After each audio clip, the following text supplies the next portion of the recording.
सोनपुरा गांव। उस गांव में बहुत बड़े बड़े लोग रहा करते थे, लेकिन उस गांव के किसानों को बहुत बुरी तरीके से मतलब बुरी हालत से गुजारना पड़ा था, क्योंकि इस साल बहुत बड़ा अकाल उनके गांव में पड़ा था। उसी गांव में एक किसान मदन और उसकी पत्नी मेघना रहा करते थे। दोनों पत्नी बहुत अच्छे थे। मेघना एक दिन अपने पति मदन से बात करती है। मदन जी, अकाल की वजह से हम अब खेती नहीं कर सकते। आगे हम अपने संसार के लिए क्या कर सकते हैं? मेरा तो दिमाग ही नहीं चल रहा और इसी वजह से मैं यहाँ बैठी हूँ। बहुत सिर दर्द कर रहा है मेरा। मेघना, तुम चिंता मत करना, हम कुछ ना कुछ तो जरूर करेंगे। इसका उपाय भी सारे गांव वाले मिलकर ढूंढ ही लेंगे। हमारी खेती है मेघना, अकाल पड़ा तो क्या हुआ, उस खेती में हम जाकर देख आएंगे क्या कर सकते हैं या नहीं। अकाल की वजह से हमें पानी नहीं मिलेगा, लेकिन हम कुछ ना कुछ तो जरूर करेंगे गांव की मदद से। मदन जी, इस बार सूखा अकाल पड़ा है, आप जानती तो हो ना। अरे हमारे गांव वाले किस किस को पानी देंगे और कहाँ कहाँ? खेती को घर में, यहाँ बाहर। क्या आप भी कुछ भी बातें करते हो? तुम चिंता मत करना मेघना। अरे गांव वालों ने मिलकर कोई उपाय नहीं ढूंढा तो मैं ढूंढ लूंगा, लेकिन हमारी खेती इस बार मैं जरूर करूंगा। ऐसी पड़ी खेती में नहीं रखूंगा। अरे बरसों से हमारे पूर्वज खेती करते आए हैं और इतनी खेती है हमारी, वो भी पड़ी हम नहीं सह सकते। अच्छा मदन जी, जाने दीजिए, आप खेती की ओर जाइए। हम कुछ कर सकते हैं या नहीं ये देखकर तो आइए। तब तक मैं आपके लिए खाना बनाती हूँ और आते वक्त हमारी गौरी को खाना लेते आइएगा। घास हरी हरी हमारे खेती के बगल में तो ज़रूर होगी। खेती में तो कुछ आता नहीं, लेकिन घास ज़रूर आती है। उसे पानी दो या ना दो। और दोनों हंसने लगते हैं। मदन अपने खेती में आता है, देखता है तो सारी तरफ घास ही घास थी। मदन ये देखकर हैरान होता है। उसने मेघना से तो कहा था कि चिंता मत करना, लेकिन ऐसी जमीन की हालत देखकर वो भी बहुत परेशानी में आ चुका था अब। और मदन खुद से ही बातें करता है। मेघना से तो मैंने कहा कि मैं जमीन ऐसे पड़ी नहीं रहने दूंगा, लेकिन यहाँ आकर देखता हूँ तो सारी घास ही घास उगी है और इस खेती में अब मैं क्या उगा कर लाऊंगा, मेरे तो कुछ समझ में नहीं आ रहा। ये तो बहुत चिंता की बात है और ऊपर से ये अकाल भी पड़ा है सूखा, इसे पानी भी नहीं मिलेगा। क्या करूँ, कुछ समझ में नहीं आ रहा। चलो चलता हूँ, अपने गौरी के लिए एक घास तो लेकर जाता हूँ। और मदन सारी घास को अपने सिर पर इकट्ठा बांधकर वहां से अपने गौरी के लिए खाना लेकर जाता है।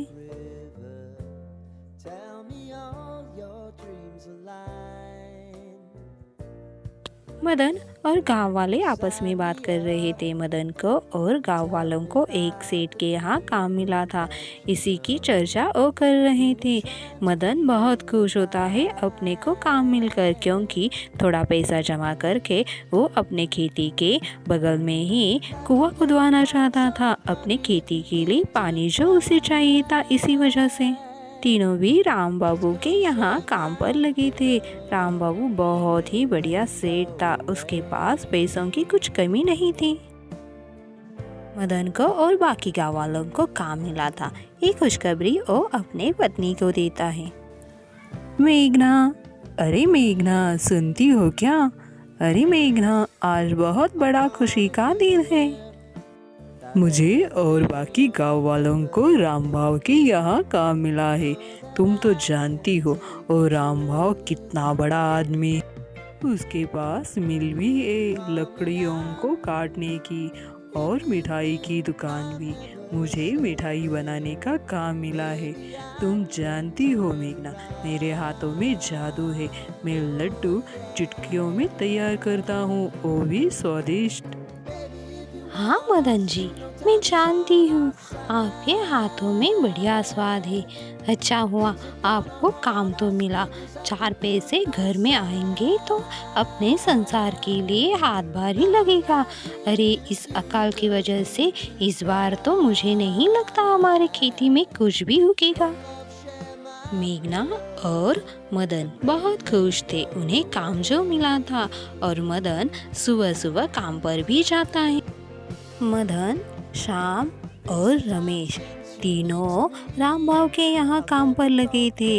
रमेश लकड़ियाँ तोड़ रहा था और श्याम लकड़ियाँ लाने का काम कर रहा था और मदन अपना मिठाई बनाने का।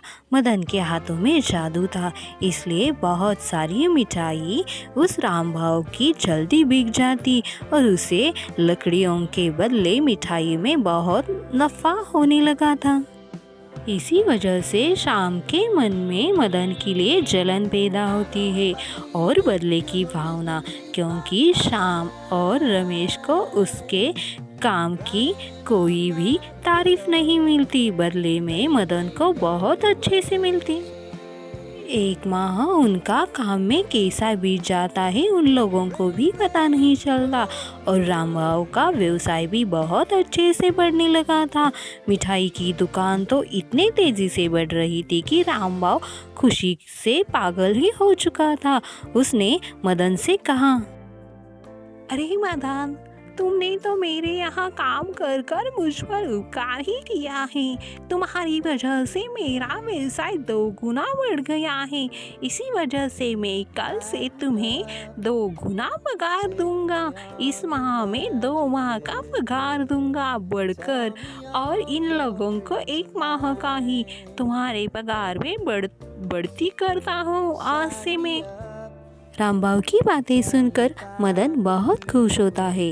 उसे लगा कि अब मैं अपने खेती के बगल में कुआं ज़रूर खुदवाऊंगा। इसी खुशी में वो फूल ही नहीं समा पा रहा था और रामभाव से वो कहता है, धन्यवाद रामभाव, आपकी वजह से मैं अपनी खेती अब कर सकता हूँ। मुझे कुएं के लिए थोड़े पैसे भी चाहिए थे। मैं आपसे उधार लेने वाला था, लेकिन आपने मेरा पगार बढ़ाकर मुझ पर एहसान किया है। आपका ये उपकार मैं कभी जिंदगी में नहीं भूलूंगा। मदन की पगार बढ़ता देखकर और रामभाव मदन की तारीफ करते देखकर श्याम बहुत ही जलन से आग लाल बबूला हो जाता है और खुद से बातें करता है, इस मदन ने तो बाजी मार ली। अरे रामभाव तो उसकी पगार बढ़ाने की सोच रहे हैं। हम भी काम करते हैं, लेकिन रामभाव को हमारा काम नहीं दिखता। अरे ये मिठाई वाला सारा का सारा पैसा उसका लूट कर चला जाएगा और हम सिर्फ काम करता देखते रह जाएंगे। कुछ ना कुछ तो करना पड़ेगा इस मदन का। कल मैं आप लोगों को सारी की सारी पगार दूंगा। आज आप लोग जल्दी जाइए अपने अपने घर। अरे मैं आज आप लोगों को पगार देने वाला था, लेकिन मेरे यहाँ से चोरी हो गई। किसने चोरी की कुछ समझ में नहीं आ रहा। क्या आप लोगों ने चोर को देखा है? मेरे घर में जहाँ तिजोरी थी वहाँ से चोरी करते वक्त? नहीं नहीं रामभाव, हमने किसी ने नहीं देखा। आपके यहाँ चोरी हुई है या नहीं, या हमने चोर को भी नहीं देखा। आप ऐसा क्यों नहीं करते? हम सबकी तलाशी ले सकते हो अगर हम पर डाउट है तो। अच्छा सुझाव दिया शाम तुमने, क्यों ना तुम्हारी तलाशी ले लूँ। क्या पता तुम लोगों ने ही मेरा पैसा चुराया हो तो। चलो एक एक करके मैं सारे लोगों की तलाशी करता हूँ। और रामभाव सारे के सारे लोगों की तलाशी शुरू करता है। शाम की करता है, रमेश की भी करता है। आखिर में वो मदन की तलाशी करता है और मदन के बैग में से उसे पैसे मिलते हैं। मदन, मैंने सोचा नहीं था तुम मेरे घर में चोरी भी कर सकते हो। अरे मैंने तुम्हें 2 महीने का पगार देने की योजना की थी और तुम्हारा पगार बढ़ाने की भी। और तुमने क्या किया? तुमने मेरे ही घर पर डाका डाल दिया। अच्छाई की मूरत बनकर तुम मेरे घर को लूटना चाहते थे क्या? तुम पर कोई शक भी नहीं कर सकता। शुक्र है इस शाम की, इसने अगर नहीं कहा होता तो मैं तुम लोगों की तलाशी नहीं लेता। देखिए सेठ, आपने हम पर विश्वास न करके इस मदन पर विश्वास किया। देखा मदन ने क्या कर दिया? आपका घर लूटने की कोशिश की। आपने इस पर विश्वास रखकर उसकी पगार बढ़ाई और हम लोग भी काम करते हैं, लेकिन हम लोगों ने आपसे शिकायत नहीं की। देखा राम भाव आपने, ये मदन कितना मक्कार और कामचोर और चोर है। रामलाल इतने गुस्से में था कि वो भूल चुका था उसके मिल में उसने सीसीटीवी कैमरा भी लगवाए थे, और ये बात रमेश, श्याम और मदन को नहीं पता थी। गुस्से के कारण रामलाल गलत कदम उठाता है और श्याम और रमेश को काम पर रखता है और मदन को काम से निकालता है, और उसकी मेहनत का फल भी उसे नहीं देता और बहुत बड़ा बुरा कहता है गाँव वालों के सामने। काम से निकालने की वजह से और इतना अपमान सुनने की वजह से मदन बहुत टेंशन में आ चुका था। उसे कुछ समझ में नहीं आ रहा था। चोरी तो उसने नहीं की थी, लेकिन वो बहुत परेशान हो रहा था। एक पेड़ के नीचे बैठकर वो सोचने लगा था और बहुत चिंतित था। अपने आप से बातें भी करने लगा था। उसी पेड़ के पास एक घर पर बंदर बैठा हुआ था और वो घर बंदर का था। बंदर ये सारा नज़ारा देख रहा था। केला खाते खाते बंदर मदन को देख रहा था और बंदर मदन की सारी परेशानी भी समझ चुका था। छलांग लगाकर बंदर मदन के पास आता है। अरे भाई, इस पेड़ के नीचे क्यों बैठे हो? लगता है चोर हो। हमारे घर में चोरी करने का इरादा तो नहीं तुम्हारा? नहीं नहीं दोस्त, मैं तुम्हारे घर में चोरी करने के लिए नहीं आ गया। मैं यहाँ पेड़ के नीचे इसलिए बैठा हूँ, मैं बहुत परेशानी में हूँ। मेरे सर में बहुत दर्द हो रहा है दोस्त। बहुत सारे विचारों के साथ मैं यहाँ आया हूँ जंगल में। मैंने देखा ही नहीं तुम्हारा घर पास में है। इस पेड़ की छाँव ने मुझे यहाँ बैठा दिया। बहुत शांत वातावरण है, इसी वजह से मैं बैठा हूँ यहाँ। मदन बहुत ही दबे हुए स्वर में उस बंदर से बात करता है। छोटा बंदर था, बहुत कमाल का था। उसको सारी मदन की परेशानी मालूम थी।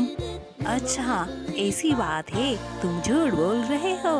ये तुम्हारे जो गले में है ये तो मेरा ही है ना।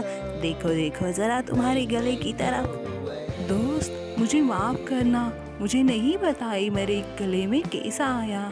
ये मेरा नहीं है। अगर ये तुम्हारा है तो लेकर चले जाओ, मुझे इसकी ज़रूरत नहीं है दोस्त। ये बहुत कीमती और सोने का लगता है, ये मुझे नहीं चाहिए दोस्त। लेकिन ये तो तुम्हारे गले में है, मतलब तुमने चोरी की दोस्त। दोस्त बोलते हो और चोरी करते हो। अरे भाई, इसकी सजा तो तुम्हें मिलेगी। तुमने चोरी की है मेरी चैन को। ठीक है दोस्त, अगर तुम्हें ऐसा लगता है तो ये लो सुरा और मेरी गर्दन काट लो। मैंने तुम्हारी चोरी की ना, तो इससे बड़ी सज़ा मुझे क्या ही मिल सकती है। ले लो जल्दी और मुझे काट दो इस छुरे से। नहीं दोस्त, मैं तुम्हारी परीक्षा ले रहा था। आते वक्त जब मैंने छलांग लगाई, उसी वक्त मैंने ये चैन तुम्हारे गले में डाल दी। मैं देखना चाहता था तुम ये चैन तुम्हारी बताते हो या चोरी की या मेरी, और इस परीक्षा में तुम पास हो गए मेरे दोस्त। अरे दोस्त, मुझे भी कोई काम नहीं, क्या मैं तुम्हारे घर में आ सकता हूँ खेती बाड़ी करने के लिए? मुझे पगार मत देना, सिर्फ 2 वक्त का खाना देना दोस्त। क्यों नहीं छोटे बंदर, तुम मेरे दोस्त बन सकते हो। चलेगा, मेरे घर में मैं और मेरी बीवी है और आज से तुम रहोगे। हम मिलकर खेती बाड़ी करेंगे, लेकिन मैं तुम्हें पगार भी दूंगा। जितना भी उगाएगा मेरे खेती में उसके आधा हिस्सा मैं तुम्हें दूंगा। लेकिन इस बार अकाल पड़ा है हमारे गांव में, सूखा अकाल। मुझे काम ढूंढने जाना है, इसलिए तुम कुछ दिन यही रुक सकते हो, फिर बाद में आना। नहीं दोस्त, मेरा यहाँ कोई नहीं और मैं यहाँ बैठ कर बोर हो रहा हूँ। मैं तुम्हारे साथ चलूँगा और जहाँ तुम काम करोगे वहाँ आऊँगा। अगर तुम्हें अच्छा लगे तो मुझे ले जा सकते हो। और मदन को एक नन्हा मुन्ना दोस्त मिल जाता है बंदर के रूप में। बंदर बहुत प्यारा था और वो दोनों मदन के घर की ओर निकल जाते हैं। बातें करते करते दोनों भी बहुत खुश थे। मदन का थोड़ा सा टेंशन कम हो गया बंदर के आने की वजह से। उसके दिमाग में से कुछ बातें निकल गई बंदर के आने से और वो दोनों घर की तरफ निकल जाते हैं।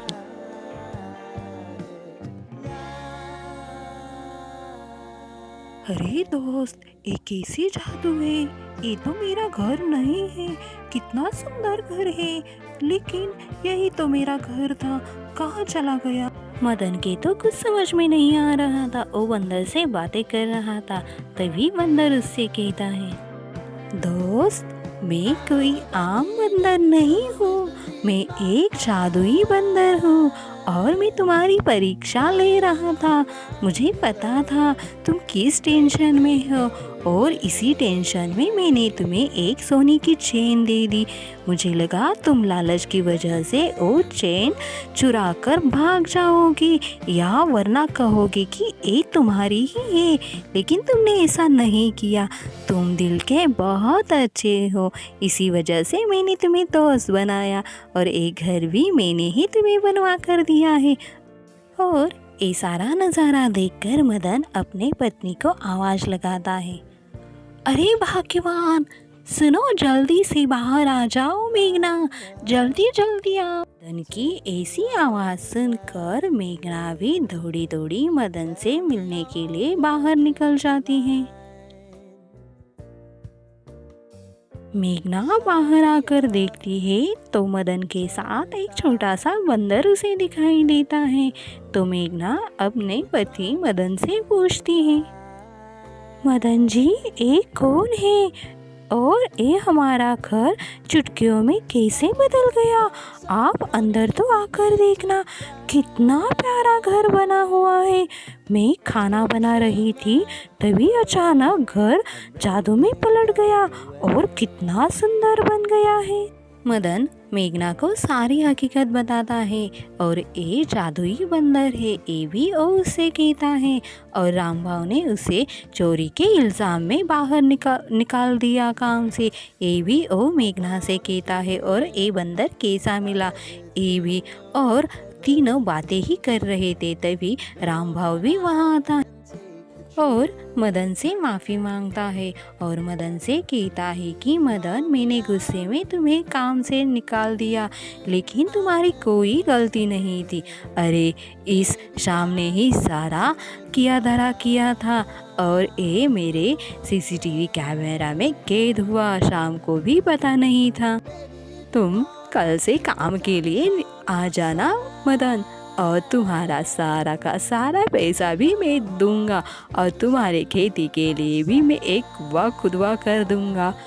और ऐसे ही मदन को अपनी अच्छाई का फल मिलता है और अपना एक नन्हा मुन्ना दोस्त भी मिलता है उसके साथ रहने के लिए। दोस्तों, मेरी कहानी अच्छी लगी हो तो लाइक, शेयर और सब्सक्राइब करना भूलना मत।